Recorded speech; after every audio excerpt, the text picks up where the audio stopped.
Anong wine po ito? Arius po. Ito yung Arius. provincial tree. Ah, provincial tree.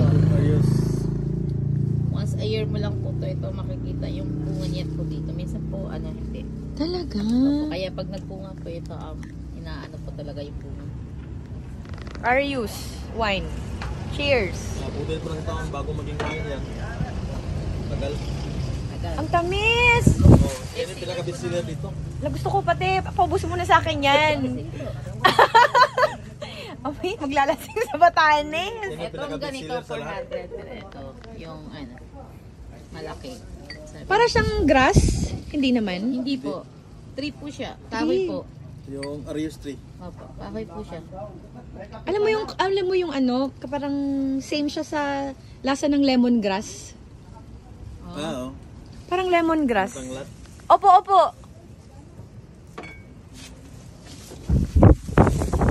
Parang nga siyang juice lang eh. Diesel na po yan.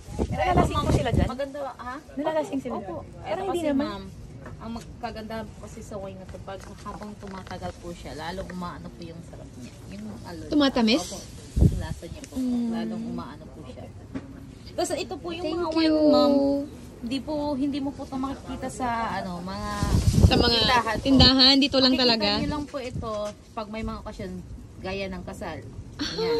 Pero bago po kayo makainom dito, magsasayaw po kayo, magbibigay muna kayo bago kayo makainom. Diyos ko, Lord. Ito yung mga tradition po kasi dito. Saan tayo titingin ng Hindi ikakasal?